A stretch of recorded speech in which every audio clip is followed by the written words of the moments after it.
بسم اللہ الرحمن الرحیم۔ لال شہباز قلندر۔ سندھ میں ہزاروں بزرگان دین، اولیاء اللہ اور صوفیاء کرام نے رشد و ہدایات اور فیوض و برکات کا سلسلہ جاری رکھا۔ انہی صوفیاء کرام میں حضرت لال شہباز قلندر رحمۃ اللہ علیہ کا نام چوٹی کے علماء کرام میں ہوتا ہے۔ پیارے دوستو، روایت میں آتا ہے کہ حضرت لال شہباز قلندر رحمۃ اللہ علیہ نے ظاہری علوم کی تکمیل کے بعد تصوف و معرفت کے علوم حاصل کرنے کے لیے مروان سے سبزوار کا سفر طے کیا اور وہاں سید ابراہیم ولی، جو کہ حضرت امام موسیٰ کاظم رحمۃ اللہ علیہ کی اولاد میں سے تھے، ان کی خدمت میں رہ کر آپ نے معرفت کے اعلیٰ منازل طے کیے۔ آپ رحمۃ اللہ علیہ کے مرشد نے آپ کی صلاحیتوں کو دیکھ کر خلافت کی دستار سے بھی نواز دیا۔ پیارے دوستو، اس کے بعد مختلف اولیاء کرام کے درگاہوں پر حاضری دی۔ آپ رحمۃ اللہ علیہ نے حج بیت اللہ کیا اور اس کے بعد آپ نے سندھ کے علاقوں کا رخ کیا۔ سندھ کا علاقہ حضرت لال شہباز قلندر کے لیے بالکل انجان تھا۔ آپ یہاں کی زبان اور ثقافت سے واقف نہیں تھے۔ سندھ تشریف لانے کے بعد ایک مقام پر آپ نے قیام کیا اور ایک دن عشاء کی نماز کے بعد ایک بڑا عجیب واقعہ پیش آیا۔ حضرت لال شہباز قلندر نے اپنے عقیدت مندوں کی موجودگی میں قلعہ کی جانب رخ کر کے فرمایا کہ بودلا، اب تم ہمارے پاس چلے آؤ۔ یہ سن کر آپ کے عقیدت مند بڑے حیران ہوئے کہ ہمارے ملک سے کس کو پکار رہے ہیں۔ پیارے دوستو، سکندر بودلا، جو کہ حاکم سیون کی قید میں تھا، کئی مہینے سے اسے دردناک سزائیں دی جا رہی تھی۔ ادھر آپ کی زبان مبارک سے یہ کلمات ادا ہوئے اور ادھر بودلا کا جسم اچانک زنجیروں سے آزاد ہو گیا۔ بودلا بڑی حیرانگی میں تھا کہ یکایک زندان کا دروازہ کھل گیا۔ بودلا کو اپنے مرشد کی آواز سنائی دے رہی تھی۔ بودلے نے بے اختیار نعرہ لگایا، میرا مرشد آ گیا۔ پیارے دوستو، تیزی سے اٹھا اور قید خانے سے باہر کی جانب وہ دوڑنے لگا۔ آخر وہ میدان میں پہنچ گیا جہاں لال شہباز قلندر اور ان کے ساتھیوں نے قیام کیا ہوا تھا۔ بودلا سے مل کر حضرت لال شہباز قلندر نے اپنے مریدین کو بتایا کہ یہ تمہارا بھائی بودلا ہے۔ اسے حاکم سیون نے بہت تنگ کیا اور اس مظلوم کو ناحق طور پر جیل میں قید رکھا۔ انشاءاللہ حاکم بہت جلد عبرت ناک انجام کو پہنچے گا۔ پیارے دوستو، یہ اس وقت کی بات ہے جب سندھ میں لا قانونیت، ظلم و تشدد ہر طرف عام تھا۔ کوئی کسی کی فریاد نہیں سنتا تھا۔ اس وقت کا مقولہ آج بھی مشہور ہے، اندھیر نگری چوپٹ راج۔ لوگوں کو بے بس اور لاچار دیکھ کر ایک مجذوب جس کا نام سکندر بودلا تھا، وہ اکثر ایک نعرہ مستانہ لگایا کرتا تھا کہ میرا مرشد آنے والا ہے، ظلم کا زوال ختم ہونے والا ہے۔ سکندر بودلا سیستان کی پہاڑیوں میں عبادت اور ریاضت کرتا تھا۔ ایک رات سکندر بودلا نے خواب میں ایسی آواز سنی کہ ایک مرد قلندر آ رہا ہے جو تاریکی کو نور میں بدل دے گا۔ پھر اکثر ان بزرگ کی بات پر یہ کلمات جاری رہتے، میرا مرشد آ رہا ہے۔ پیارے دوستو، اس نعرے کو سن کر شہر کے لوگوں کے دلوں میں یہ دعا اٹھتی تھی کہ خدا کرے کہ ہمارا کوئی نجات دہندہ بڑی جلدی آ جائے، ہمیں راجہ کے ظلم سے بچا لے۔ مجذوب کی آواز ایسی کڑکدار تھی کہ راجہ کے گلے کے دیوار کو چیر کر اندر پہنچ جاتی تھی۔ رات کے اندھیرے اور سناٹے میں یہ پرسوز آواز لوگوں کی نیندیں اڑا دیتی تھی۔ شروع میں تو راجہ اور لوگوں نے نعروں کو سن کر نظر انداز کیا، لیکن جب نعروں میں شدت بڑھتی گئی تو وہ بھی حق کے لیے اٹھ کھڑے ہوئے اور فلک شگاف نعروں نے راجہ کو غصہ دلا دیا، بلکہ راجہ خوف زدہ ہو گیا۔ راجہ نے اپنے سپاہیوں کو حکم دیا کہ اس کو فوراً گرفتار کر کے میرے سامنے پیش کیا جائے۔ راجہ کے سامنے سکندر بودلا کو پیش کیا گیا تو تب بھی آپ کی زبان پر یہی الفاظ سے میرا مرشد آنے والا ہے اور ظلم کا زوال ہونے والا ہے۔ راجہ یہ سن کر غضبناک ہو گیا۔ اس نے سکندر بودلا کو قید کروا دیا، لیکن قید خانے میں اس کے فلک شگاف نعرے بالکل بند نہیں ہوئے۔ راجہ رات بھر عذاب کی آگ میں جلتا رہا۔ صبح ہوئی تو اس نے اپنے وزیروں کو طلب کیا۔ وزیروں نے کہا کہ اس آدمی کی زبان کاٹ دی جائے۔ راجہ نے حکم دیا سکندر بودلا پر کوڑوں کی بارش کی جائے، اور پھر بھی یہی کہا کرتا تھا کہ میرا مرشد آنے والا ہے اور ظلم کا زوال ہونے والا ہے۔ سکندر بودلہ پر بے انتہا تشدد کیا گیا۔ سکندر بودلہ بار بار بے ہوش ہو جاتا تھا۔ اتنا تشدد کسی دیوار پر کیا جاتا تو وہ بھی بلک اٹھتی۔ راجا نے دیکھا دیوانہ سکندر بودلہ کڑے پہننے کے بعد جو کہ نہایت آسانی کے ساتھ ان کے پاس پہنچ چکا ہے، تو اس نے اپنے علاقے کو جادوگروں کو طلب کر کے انہیں حکم دیا کہ تم جا کر حضرت لال شہباز قلندر کا مقابلہ کرو۔ 7 پہ جادوگروں نے مقابلے سے پہلے ہی اپنی ہار مان لی اور کہنے لگے کہ انہیں ہرانا ہمارے بس کی بات نہیں۔ البتہ جادوگروں نے راجا کو مشورہ دیا اگر کسی طرح مسلمان درویش کے پیٹ میں حرام غذا داخل کی جائے تو اس کی ساری روحانی طاقت اور شکتیاں ضائع ہو جائیں گی، پھر ہمارے جادو کی طاقت اس پر غالب آ جائے گی۔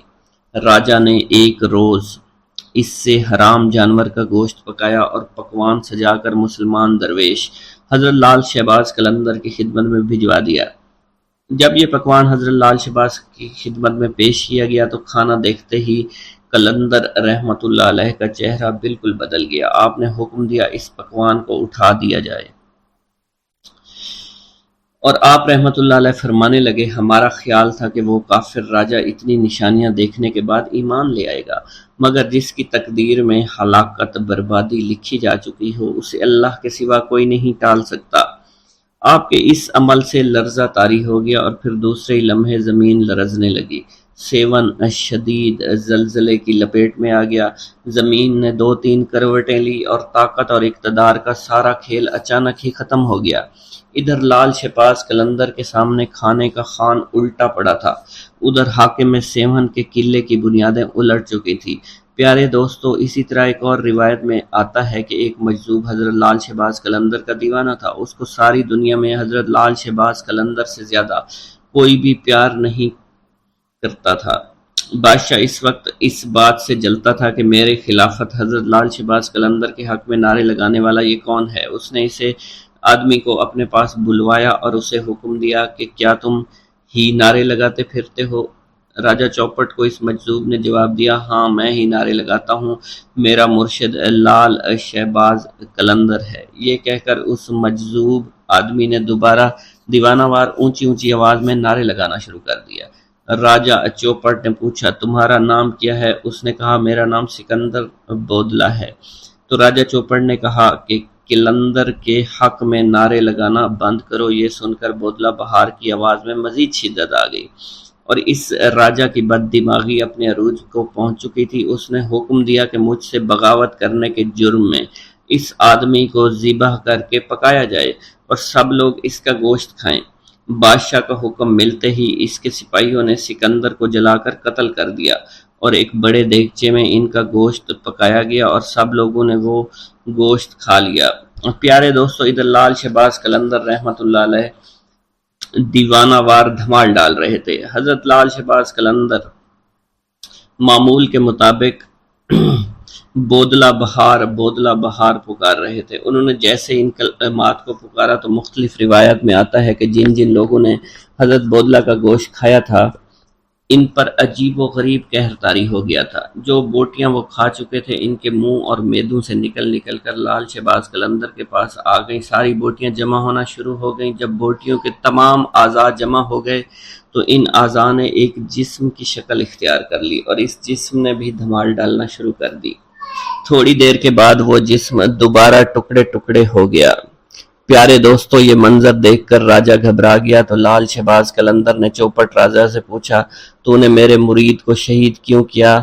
تو نے ایسا کام کیوں کیا؟ تو راجہ نے گھبراتے ہوئے بولا کہ اس آدمی کو میں نے اس لیے قتل کروایا ہے کیونکہ میرے قلعے کی دیوار میں ایک کھڑکی ہے جہاں اکثر میری بیٹی بیٹھا کرتی ہے، وہ اپنے بالوں کو سنوارتی ہے، اس کے بالکل سامنے یہ آدمی رہتا تھا۔ یہ میری بیٹی کا عاشق ہو گیا، مجھے علم ہوا تو میں نے رسوائی سے بچنے کے لیے اس آدمی کا قتل کرا دیا۔ پیارے دوستو، یہ سن کر لال شہباز قلندر نے راجہ سے کہا تمہیں اس کا خمیازہ بھگتنا پڑے گا، مگر راجہ لال شہباز قلندر کو دھمکاتے ڈراتے اپنے محل کی جانب چلا گیا۔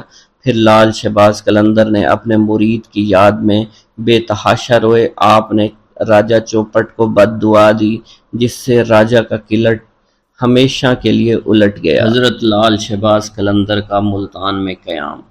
ملتان میں قیام کے دوران چونکہ ماہ رمضان کا مہینہ تھا تو ایک جگہ افطاری کا وقت قریب ہو گیا۔ سب نے مشورہ کیا کہ افطاری اسی جگہ پر کی جائے۔ چونکہ افطاری میں کافی وقت تھا تو آپ کے ساتھیوں میں سے کوئی پانی لینے کے لیے چلا گیا، کوئی جنگل میں لکڑیاں اکٹھی کرنے کے لیے چلا گیا۔ تھوڑی سی گندم آپ کے پاس موجود تھی جو حضرت لال شہباز قلندر رحمۃ اللہ علیہ نے پسوانے کے لیے رکھی ہوئی تھی۔ آپ اس گندم کو لے کر روانہ ہوئے۔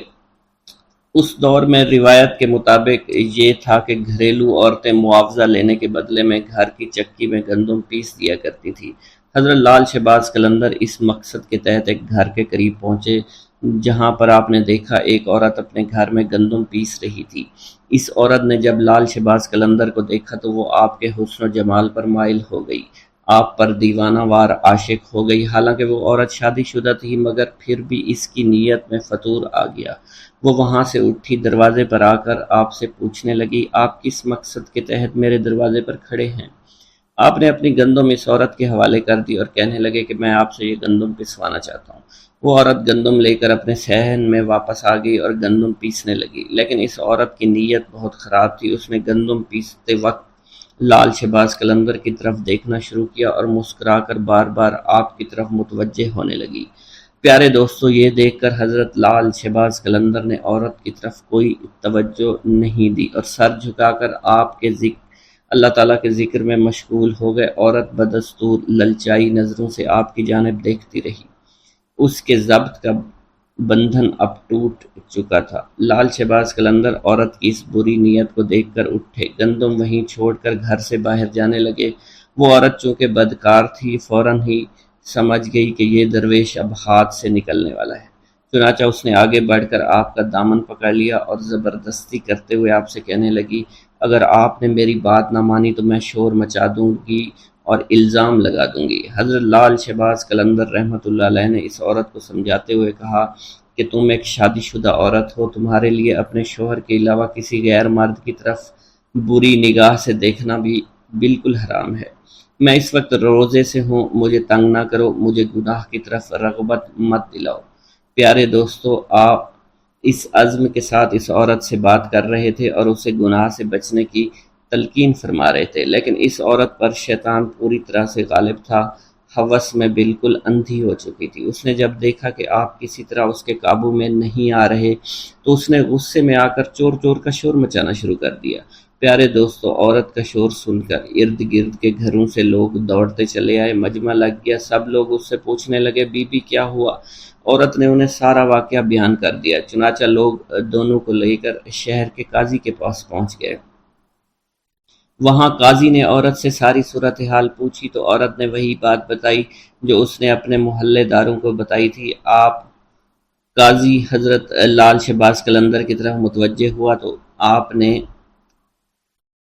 تو اس نے آپ کی طرف دیکھا تو اس پر عجیب قسم کا رعب اور دبدبہ طاری ہو چکا تھا۔ اس نے محسوس کیا کہ یہ کوئی نیک انسان ہے۔ آپ کے چہرے سے شرافت ٹپک رہی تھی، اس لیے قاضی نے بڑے مؤدبانہ انداز سے کہا، اے آدمی، اس عورت نے تم پر بڑا ہی گھناؤنا الزام لگایا ہے، تم اس کے جواب میں کیا کہنا چاہتے ہو؟ یہ الزام ایسا ہے کہ سوائے گواہ پیش کرنے کے کوئی صورت نہیں آتی۔ تب حضرت لال شہباز قلندر رحمۃ اللہ علیہ نے بڑے اعتماد اور تسلی سے جواب دیا، اے قاضی، اللہ نقائص سے پاک ہے اور اللہ ہی کی ذات ہے، کسی کے عیب کو ظاہر کرنا کوئی اچھی بات نہیں۔ اگر اس بات پر اصرار کرتے ہیں کہ میں اپنی صفائی میں گواہی پیش کروں تو میرا گواہ اس عورت کا شیرخوار بچہ ہے جو اس وقت جھولے میں لیٹا ہوا ہے اور وہاں پر سب کچھ دیکھ رہا تھا۔ تمام لوگ آپ کی یہ بات سن کر حیران ہوئے۔ قاضی کہنے لگے کہ یہ کیسے ممکن ہے، ایک شیرخوار بچہ گواہی دے گا؟ یہ تو ابھی بول بھی نہیں سکتا۔ آپ قاضی کی بات سن کر فرمانے لگے، جہاں تک اس بچے کے کلام کی بات ہے تو اس بچے سے وہی کلام کرائے گا جس نے بچپن میں حضرت عیسیٰ علیہ السلام سے کلام کرایا تھا۔ پیارے دوستو، قاضی آپ رحمۃ اللہ علیہ کا یہ جواب سن کر ہکا بکا رہ گیا۔ تمام حاضرین بھی ساری کارروائی دیکھ رہے تھے، وہ بھی حیران تھے۔ اب قاضی نے بچے کے باپ کو حکم دیا کہ وہ بچہ لے کر اس کے سامنے آئے۔ چنانچہ لال شہباز قلندر نے بچے کو دیکھ کر اس سے مخاطب کرتے ہوئے کہا اور فرمانے لگے، اے معصوم بچے، وہ ذات باری تعالیٰ جس نے حضرت عیسیٰ علیہ السلام کو کلام کرنے کی قوت عطا فرمائی تھی، تم اس وحدہ لا شریک کو حاضر و ناظر جان کر گواہی دو کہ جس وقت میں تمہارے گھر میں موجود تھا تو تم نے اس وقت اپنی آنکھوں سے کیا دیکھا تھا اور ہمارے درمیان کیا گفتگو ہوئی تھی۔ پیارے دوستو، اللہ کی قدرت کاملہ اور لال شہباز قلندر کی کرامت ملاحظہ فرمائیے کہ وہ شیر خوار بچہ اپنے باپ کی گود میں سے بولا، اس نے جو کہا اور جو کچھ بھی کیا ہے یہ نیک آدمی کہہ رہا ہے بالکل سچ ہے، اور یہ میری ماں جھوٹ بول رہی ہے، میری ماں جھوٹی ہے، اصل خطا کار میری ماں ہے۔ اس نے بری نیت سے اس شخص کے دامن کو کھینچا تھا۔ پیارے دوستو، بچے کے منہ سے یہ الفاظ سننے تھے کہ وہاں موجود تمام لوگوں پر ایک دم سے لرزہ طاری ہو گیا۔ وہ حیران اور پریشان حیرانی کے سمندر میں بالکل گم ہو چکے تھے۔ قاضی صاحب بھی اس سب واقعہ سے بہت حیران اور پریشان ہو گئے۔ یہ دیکھ کر قاضی اپنی جگہ سے اٹھا اور لال شہباز قلندر کے ہاتھوں کو بوسہ دے دیا۔ قاضی نے آپ کو اپنے ساتھ بٹھایا۔ پیارے دوستو، اب اس عورت کی آنکھوں سے برائی کی پٹی اٹھ چکی تھی اور وہ بھی اپنے گناہوں پر بڑی شرمندہ تھی، اس لیے عورت نے آپ سے معافی مانگ لی اور آئندہ گناہوں سے بچنے کے لیے توبہ کر لی۔ پیارے دوستو، ایک بار درویشوں کا ایک قافلہ سفر کرتا ہوا ایک جنگل میں پہنچا۔ جنگل کے ساتھ ایک وسیع و عریض میدان تھا، تاہم اس میدان کے کچھ فاصلے پر چھوٹے چھوٹے مکانات موجود تھے۔ البتہ اس میدان کے عین بیچوں بیچ ایک بوڑھا درخت بھی موجود تھا جو گھنا تھا اور اس کی شاخ دور دور تک پھیلی ہوئی تھی۔ درویشوں کا یہ قافلہ صحرا میں لمبا سفر طے کرتا ہوا یہاں پہنچا تھا۔ قافلے کے سردار نے انتہائی عاجزی سے اپنے عقیدت مندوں سے کہا، ٹھہر جاؤ، ہماری منزل آ گئی ہے، ہمیں یہیں ٹھہرنا ہے۔ عقیدت مندوں کے قدم یوں ساکت ہو گئے جیسے کبھی متحرک ہی نہیں تھے۔ ایک مرید خاص نے اپنے رہنما سے پوچھا، یا حضرت، ہمارا قیام اس میدان میں کس جگہ پر ہوگا؟ تو ان کے سردار نے کہا کہ وہ سامنے جو گھنا سایہ دار درخت نظر آ رہا ہے اس کے نیچے ہم قیام فرمائیں گے اور اللہ کی عبادت اور ریاضت کریں گے۔ قافلے کے پیشوا نے ایک لمبی دعا کی اور رب تعالیٰ سے التجا کی کہ وہ دنیا اور آخرت کی بھلائی عطا فرمائے۔ پیارے دوستو، ابھی دعا سے فراغت نہیں ہوئی تھی کہ درخت کے نیچے مقیم مردان خدا نے دیکھا لوگوں کی ایک معقول تعداد دھیرے دھیرے ان مکانوں کی طرف بڑھ رہی تھی، کچھ فاصلے پر جو موجود تھے، اور پھر جو رات اپنے جوبن پر آئی اور مکانات سے ناچ گانے کی آوازیں آنے لگیں۔ یہ آوازیں خاص طور پر ان مکان کے اوپر کے منزلوں سے آتی تھیں۔ مریدین نے بڑی حیرانگی سے ایک دوسرے کی طرف دیکھا کیونکہ یہ آوازیں عبادت کی آوازوں سے مختلف تھیں اور ان کی عبادت میں مخل ہو رہی تھی۔ جب انہوں نے اپنے مرشد کو انتہائی سکون و اطمینان کے ساتھ عبادت میں مشغول دیکھا تو تمام عقیدت مندوں نے اس ہنگامے کے باوجود اپنی ریاضت اور عبادت جاری رکھی، مگر ان کے دل میں پریشانی ضرور تھی۔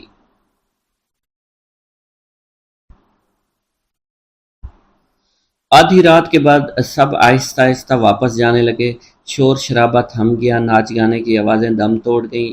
یوں رات تمام عقیدت مندوں نے نماز فجر انتہائی سکون اور اطمینان کے ساتھ ادا کی اور اللہ تعالیٰ سے التجا کی، اے رب کائنات، مکانوں کے رہنے والے بھٹکے ہوئے لوگ محسوس ہوتے ہیں اور انہیں ہدایت کی راہ سے آشنا کر دے، ہمیں ذکر و فکر کے دوران سکون و اطمینان عطا کر، بے شک تو ہر چیز پر قدرت رکھتا ہے اور جسے چاہے ہدایت دے۔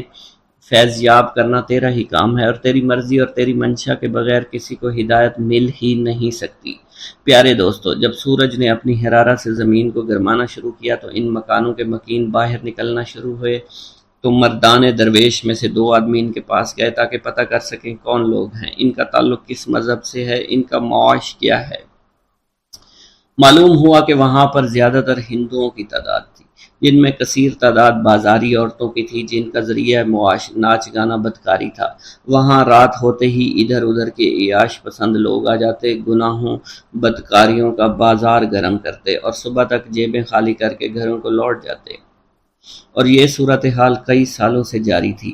بازاری عورتوں کی سرپرستی وہاں کے بدگماش ہندو کیا کرتے تھے اور باقاعدہ طے شدہ بھتہ بھی وصول کرتے۔ ان تمام صورتحال کا علم ان مسلمانوں کو ہو گیا جو انتہائی قلیل کردار میں وہاں رہتے تھے، لیکن وہ اس بارے میں کچھ نہیں کر سکتے تھے۔ وہاں کے رہائشی مسلمانوں کو جب اللہ کے ولی کی آمد کا علم ہوا، وہ دوڑے چلے آئے ان کے ڈیرے پر اور ان سے مؤدبانہ درخواست کی، ہم لوگ ان بازاری عورتوں اور ان کے سرپرست ہندوؤں سے بہت تنگ ہیں، ہمارے پاس اتنے وسائل نہیں، ہم یہاں سے چلے جائیں، اگر ہمارا بس چلے تو ہم ایک لمحے کے لیے یہاں نہیں ٹھہریں گے، مگر ہماری تنگ دستی اور ہماری مجبوریاں ہمارے آڑے آ رہی ہیں۔ آپ لوگوں کو ہمارا مشورہ ہے کہ آپ یہاں سے کسی اور جگہ چلے جائیں، کیونکہ یہ جگہ آپ جیسے خدا پرست لوگوں کے قابل نہیں ہے، اور آپ کی کوئی مجبوری بھی نہیں ہے، اور نہ ہی آپ کے آبائی مکانات یہاں موجود ہیں۔ آپ کو جہاں بھی چاہیں آپ ڈیرہ ڈال سکتے ہیں، آپ یہاں پر عبادت ریاضت پرسکون طور پر کبھی نہیں کر سکیں گے۔ ہم خود یہاں پر بہت زیادہ تنگ ہیں، ہم نہیں چاہتے کہ آپ جیسے نیک دل لوگ اس قدر ناپسندیدہ ماحول میں رہیں اور خواہ مخواہ تنگ اور پریشان ہوں۔ آپ کی پریشانی ہم سے دیکھی نہیں جائے گی، ہمیں اس بات کا بہت زیادہ دکھ پہنچے گا۔ پیارے دوستوں، مریدین نے بھی اپنے مرشد سے کسی قسم کے جذبات و احساسات کا اظہار کرنا شروع کر دیا، اور اس طرح کہ یا حضرت اس قدر غیر پاکیزہ ماحول میں ہم اپنی عبادات کیسے کریں گے، اور یہاں کے مسلمانوں کا مشورہ بے انتہائی مناسب اور درست ہے کہ ہمیں یہاں سے کہیں دور چلے جانا چاہیے۔ یہ مشورہ سننے کے بعد مریدین نے کہا کہ مرشد کے چہرے پر جلال اور آنکھوں میں ایک اندھی چمک پیدا ہو گئی۔ انہوں نے پہلے تو اللہ اکبر کا نعرہ لگا، پھر کلمہ استغفار پڑھا، اس کے بعد اپنے عقیدت مندوں سے فرمایا، تم لوگ یہ مت سمجھو کہ ہم یہاں پر عارضی طور پر قیام کرنے کے لیے آئے ہیں، ہم یہاں پر بڑا لمبا عرصہ قیام کریں گے۔ تم لوگ بخوبی جانتے ہو کہ جہاں اندھیرا ہوتا ہے چراغ اور شمع کی ضرورت وہیں پڑتی ہے، اور مسلمان تو شمع کی مانند ہوتے ہیں، ان کی حیثیت چراغ کی طرح ہوتی ہے، اور جہاں اندھیرا نظر آتا ہے وہاں اجالا کرنے کے لیے پہنچ جاتے ہیں۔ ان بھٹکے ہوئے لوگوں کو خدا کی راہ پر لانا ہمارا اولین فرض ہے۔ ہم یہاں کے لوگوں کو ناپاکی سے دور کر کے دم لیں گے، بگڑے ہوئے مردوں عورتوں کی اصلاح کریں گے، اللہ تعالیٰ کی مدد سے اس علاقے کی تمام تر گمراہی کو دور کریں گے۔ وہ دن ضرور آئے گا جب یہاں پاکیزگی کی خوشبو چاروں طرف پھیل جائے گی، وحدانیت کا نور پھیلے گا اور تمام قسم کی خرافات کا کلا کما ہو جائے گا۔ پیارے دوستو، آپ کے بتاتے چلیں کہ ان مرشد کا نام حضرت لال شہباز قلندر تھا، اور وہ سندھ کی دھرتی پر تشریف لائے تھے، اور انہوں نے سندھ کی دھرتی کو تمام برائیوں سے پاک کیا اور اللہ تعالیٰ کی وحدانیت کا نور ہر جگہ پھیلا دیا۔ پیارے دوستو، اسلام کا پیغام ان لوگوں کے سر جاتا ہے جو اسلام کی ترویج کا کام کیا کرتے تھے، جنہوں نے مشرق وسطیٰ کے علاقے سے اس وقت برصغیر کا رخ کیا جب مسلمان حملہ آوروں نے برصغیر کے علاقے فتح کرنا شروع کر دیے تھے۔ مسلمان حملہ آوروں کے ہاتھ میں تلوار تھی اور پشت پر ہزاروں سپاہی ان کے پشت پر تھے، یہاں تک کہ انہوں نے اپنے زور بازو پر برصغیر کے بیشتر علاقوں کو فتح کر لیا، یہاں اپنی عملداریاں قائم کی۔ اسلام اس خطے کے لیے ایک نیا مذہب تھا، اور جس طرح سے مسلمان حملہ آور یہاں وارد ہوئے تھے، مقامی لوگوں کے ذہنوں میں اسلام کی شکل پرتشدد مذہب کے طور پر بن چکی تھی۔ بعد میں اسی اسلام کا پیغام برصغیر کے دور دراز علاقوں تک پہنچا، اور کم و بیش ہر علاقے کے لوگوں نے اس پیغام کا اثر قبول بھی کیا۔ اس پیغام کے اثر پذیری کا سہرا حملہ آوروں کے سروں کے ساتھ ساتھ صوفیوں، درویشوں اور عالموں کے ہاتھ بھی جاتا ہے، جو مشرق وسطیٰ کے علاقوں سے ہجرت کر کے نسبتاً نئی زمین پر آ کر آباد ہونا شروع ہو گئے تھے۔ یہ بزرگ دراصل مٹی ہوئی ہستیوں کے مالک تھے، ان کا رہنا سہنا نہایت عاجزانہ تھا، جہاں بھی انہیں جگہ ملتی بیٹھ جاتے، پیار و محبت، امن و دوستی اور احترام کی باتیں شروع کر دیتے۔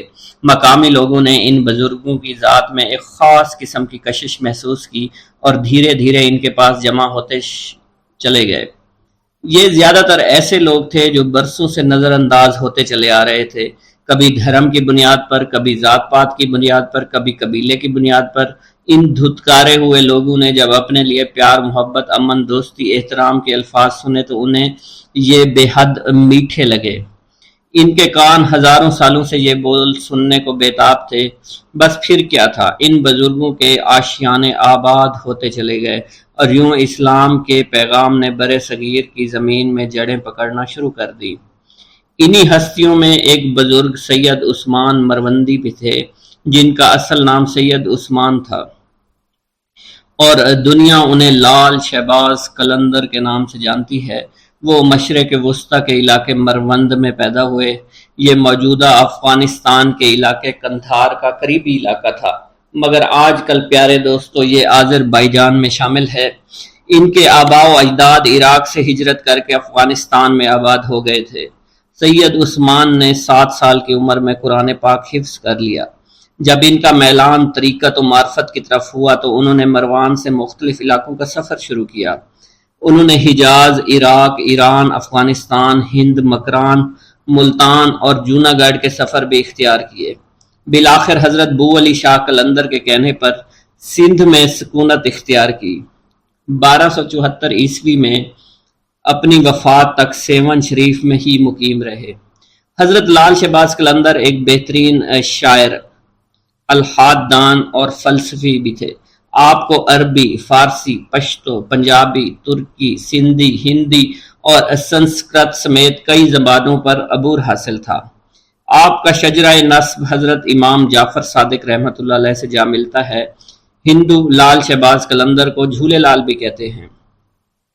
اس کی وجہ یہ ہے کہ جھولے لال کی نسبت دریائے سندھ ہے اور ہندوؤں کی جانب سے انہیں دریاؤں کے بھگوان ورن کا سندھ میں آنے والا اوتار قرار دیا جاتا ہے۔ زیادہ تر مسلمان جھولے لال کو حضرت خواجہ خضر بھی قرار دیتے ہیں، جن کے بارے میں مانا جاتا ہے کہ وہ دریاؤں اور سمندروں میں سفر کرنے والوں کی عقیدت اور رہنمائی فرماتے ہیں۔ مچھیرے حضرات اس بزرگ سے بہت زیادہ عقیدت رکھتے ہیں۔ انہیں زندہ پیر، شیخ طاہر، خواجہ خضر، اڈیرو لال اور امر لال بھی کہا جاتا ہے۔ مختلف تاریخی حوالوں کے مطابق یہ بزرگ یہاں پر 17ویں صدی میں رہا کرتے تھے۔ ٹھٹھا کے ظالم حکمرانوں میں میرک شاہ نے ہندوؤں کو زبردستی مسلمان کرنا چاہا تو ہندو دریائے سندھ کے کنارے آ گئے اور دریا سے مدد مانگی کہ انہیں نجات دلائے۔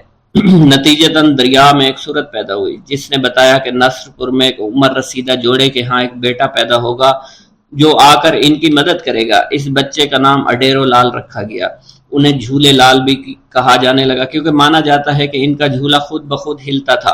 یہ بچہ بڑا ہو کر ایک بہادر شخص بنا جس نے میرک شاہ سے بحث کی اور اس سے اس کی غلطی کا احساس دلایا، جس پر انہوں نے ہندوؤں کو اپنی حکومت میں عزاداری کے ساتھ رہنے کی اجازت دے دی۔ ہندو لال شہباز قلندر کو اپنے اسی دیوتا کا اوتار سمجھتے ہیں اور انہیں جھولے لال کہا جاتا ہے۔ یہ دونوں شخصیات تاریخی طور پر ایک نہیں ہیں لیکن یکساں تصور کی حامل ہیں۔ شہباز قلندر کے ماننے والوں میں ہندو، مسلمان، سکھ، عیسائی سبھی شامل ہیں۔ کتاب واکنگ ود نانک کے مصنف ہارون خالد لکھتے ہیں، گویا 47 میں کوئی فساد نہیں ہوا تھا، گویا کسی ہندو نے سندھ سے کبھی ہجرت ہی نہیں کی، گویا پنجاب میں توہین مذہب کے شعبے میں کوئی مسیحی بستی کبھی جلی ہی نہیں۔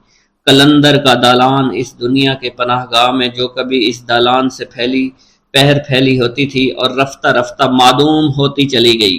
اس دالان تک سمیٹے ہوئے 3 اور دوست بھی تھے، حضرت بہاؤالدین ذکریہ ملتانی، بابا فرید گنج شکر اور سید جلال الدین سرخ بخاری۔ ان چاروں کو 4 یار کے نام سے یاد کیا جاتا ہے۔ 4 یار سندھ اور ہند میں اسلام کی اشاعت کے سرخیل قرار پائے۔ لال شہباز قلندر کی ایک خوبی یہ بھی تھی کہ وہ باکمال شاعر بھی تھے۔ ہر سال اسلامی مہینے شعبان کی 18 تاریخ کو سیہون شریف میں آپ کا عرس منایا جاتا ہے، جس میں پاکستان کے تمام صوبوں اور علاقوں سے تعلق رکھنے والے ہر طبقے، ہر فرقے کے لوگ لاکھوں کی تعداد میں شرکت کرتے ہیں۔ ان کے عرس کے موقع پر 3 جلوس نکالے جاتے ہیں۔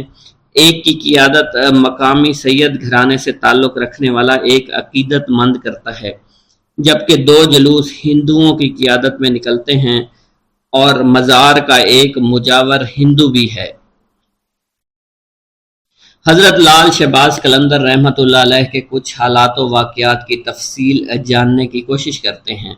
پیارے دوستو، حضرت سید عثمان مروندی المعروف حضرت لال شہباز قلندر عالی النسب تھے۔ آپ کا خاندان یگانہ روزگار تھا۔ آپ کا خاندانی تعلق چند واسطوں سے امام جعفر صادق رضی اللہ تعالیٰ عنہ سے جا ملتا ہے۔ آپ رحمت اللہ علیہ کے والد ماجد سید کبیر الدین اپنے وقت کے مشہور عالم تھے۔ ان کا طریقہ اتباع سنت نبوی صلی اللہ علیہ وسلم تھا۔ حضرت سید عثمان مروندی اپنے خاندانی اعتبار سے اونچی نسبت رکھتے تھے، اس لیے صالحت سخاوت کے بہت سے خصائص ان کے خاندان میں منتقل ہو گئے تھے۔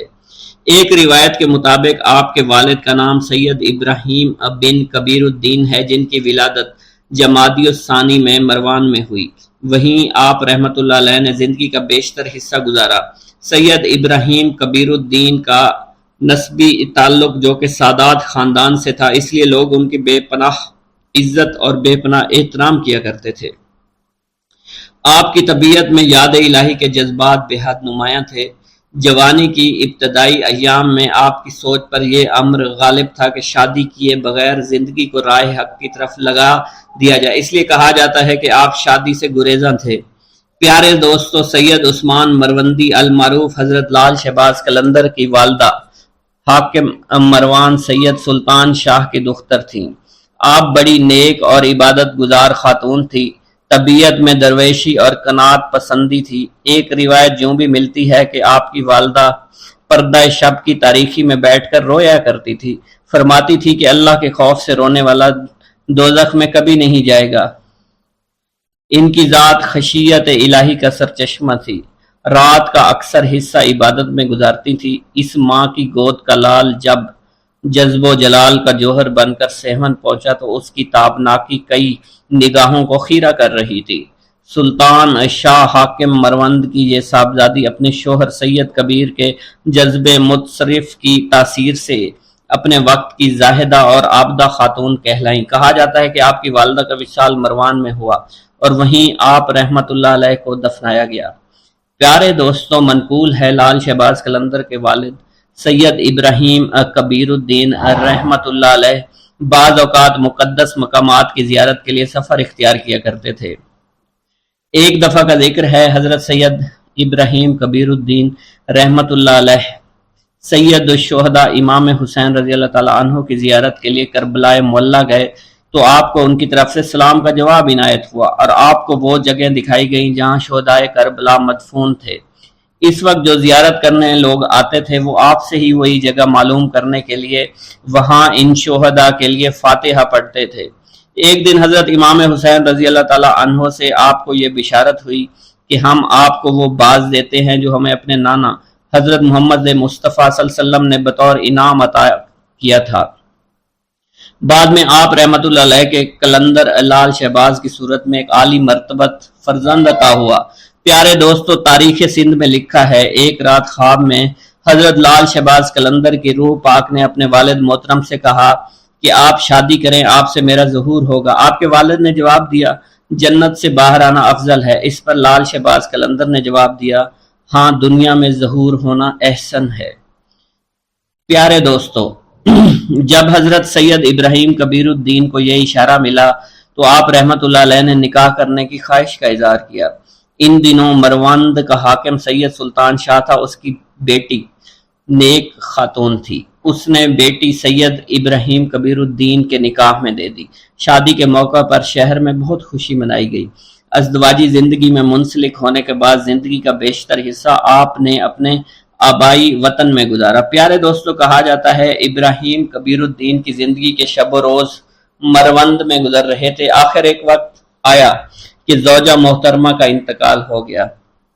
زوجہ کی وفات کے بعد سید ابراہیم کربلا تشریف لائے۔ وہیں آپ کا مزار شریف حضرت امام حسین رضی اللہ تعالیٰ عنہ کے روضہ اطہر میں سید ابراہیم جوابی یا ابراہیم مجاب کے نام سے مشہور و معروف ہے۔ پیارے دوستو، لال شہباز قلندر کی پیدائش کے بارے میں کہا جاتا ہے کہ آپ مروند میں ہی سید ابراہیم کبیر الدین کے گھر میں پیدا ہوئے۔ آپ کی پیدائش کے بارے میں یہ بھی روایت مشہور ہے جب آپ کے والد سید ابراہیم کبیر الدین کی شادی ہو گئی تو آپ 40 روز تک اپنی زوجہ محترمہ کے پاس نہ گئے۔ جب 40 روز گزر گئے تو حق زوجیت کے لیے اپنی زوجہ محترمہ کے پاس آئے۔ کسی نے آپ سے اس بارے میں پوچھا تو فرمایا، شادی کے روز میں نے راستے میں چنے کا ایک ٹکڑا زمین پر پڑا ہوا دیکھا تو میں نے اسے کھا لیا،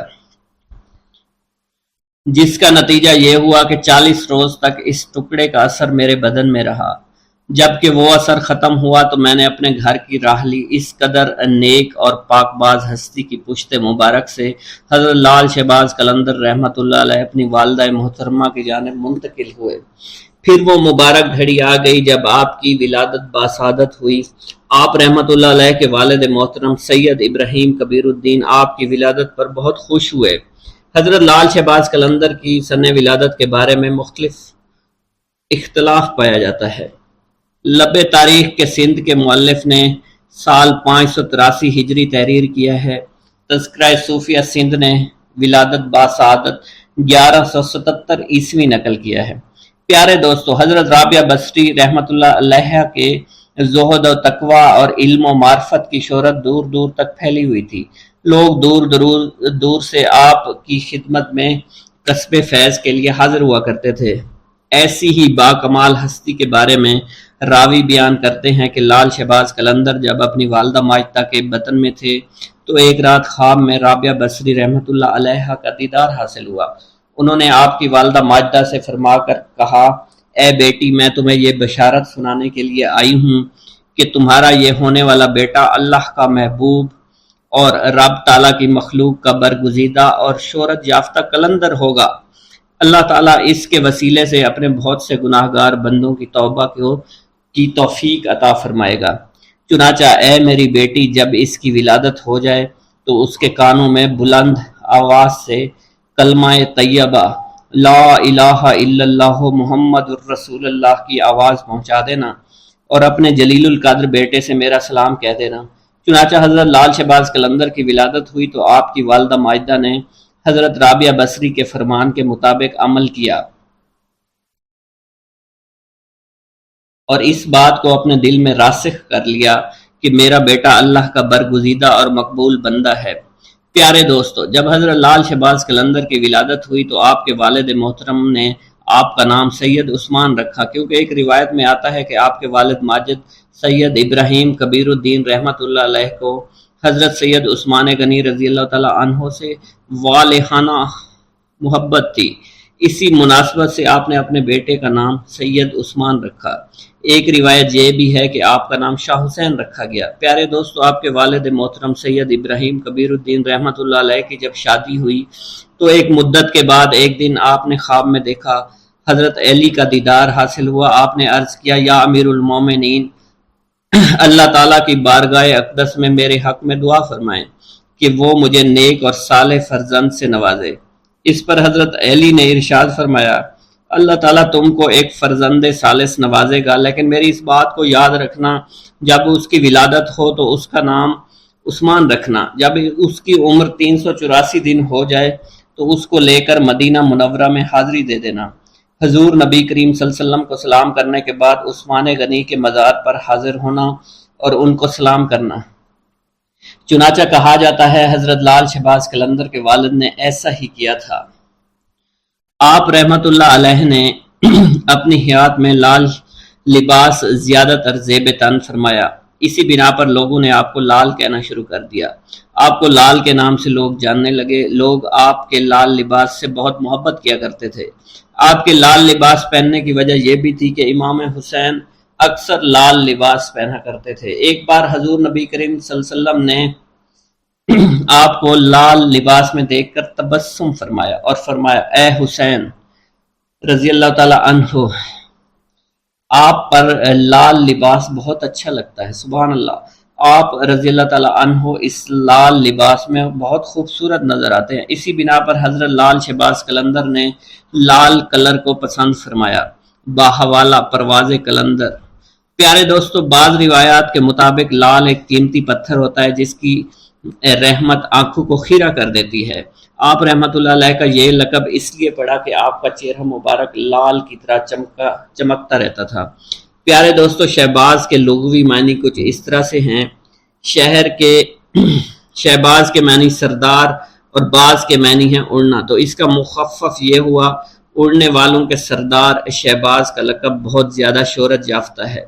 روایت میں آتا ہے آپ رحمۃ اللہ علیہ کی ولادت سے پہلے حضرت امام حسین رضی اللہ تعالیٰ عنہ کی طرف سے آپ کے والد ماجد سید کبیر الدین کو خواب میں بشارت دی گئی کہ آپ کو عن قریب ایک باز ادا کیا جائے گا۔